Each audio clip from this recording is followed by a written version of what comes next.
ଯେତେବେଳେ କାଗଜ ଆଉ କଲମରେ ଥାଏ ସେ ପର୍ଯ୍ୟନ୍ତ ସେ କବିର ହେଇଥାଏ। ଯେତେବେଳେ ଛପା ହେବାକୁ ପଳାଏ ସେତେବେଳେ ପବ୍ଲିକେସନ୍ ହାଉସ୍ର ହେଇଯାଏ। ଆଉ ଯେତେବେଳେ ଉନ୍ମୋଚନ ହେଇଯାଏ ସେତେବେଳେ ପାଠକମାନଙ୍କର ହେଇଯାଏ। ତ ଆଜିଠୁ ବହି ଉପରୁ ନିଜର ସମସ୍ତ ଅଧିକାର ମୁଁ ଅପସାରଣ କରୁଛି ଏବଂ ସମ୍ପୂର୍ଣ୍ଣ ଭାବେ ମୁଁ ପାଠକମାନଙ୍କୁ ସମର୍ପଣ କରୁଛି।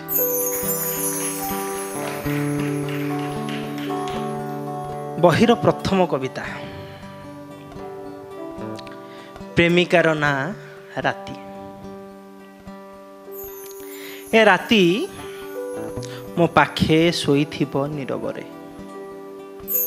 ଜହ୍ନ ଲୁଚି ଯାଉଥିବ ବାଦଲର ଚାଦରରେ।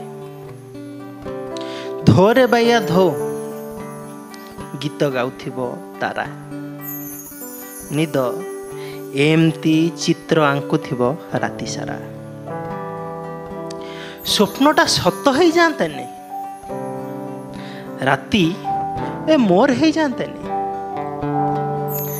ଆକାଶଠୁ କଜଳ ଉଧାର ମାଗି ତାରା ସବୁକୁ ଆଖିରେ ସଜାନ୍ତି। ଅନ୍ଧାରକୁ କୋଳେଇ ନେଇ ମୋ ଆଲୁଅକୁ ତା ଦେହେ ବୋଳନ୍ତି।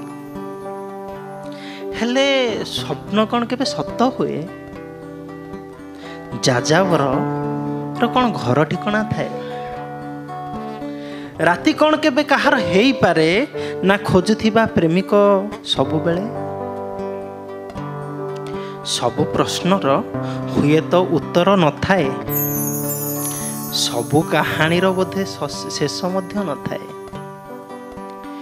କିଛି ପ୍ରଶ୍ନକୁ ବାଟବଣା ହେବାକୁ ଦିଅ, କିଛି ପ୍ରେମକୁ ଯାଯାବର ହେବାକୁ ଦିଅ, କିଛି ରାତିକୁ ଅପ୍ରେମ ରହିବାକୁ ଦିଅ, କିଛି ସ୍ୱପ୍ନ ଭାଗ୍ୟରେ ଅପୂର୍ଣ୍ଣତା ଲେଖିଦିଅ। ସ୍ୱପ୍ନ ବି ସୁନ୍ଦର ଦିଶିବ ଭଗ୍ନ କୋଣାର୍କ ପରି। ରାତି ବି ସତୀ ହୋଇଯିବ ଆମ୍ରପଲ୍ଲୀ ପରି। ପ୍ରେମିକ ବି ପାଲଟିଯିବ ବୀଜଗୁପ୍ତ, ଜହ୍ନ ବି ସୁଲଗ୍ନା ପରି ହେବ ଅଭିଶପ୍ତ।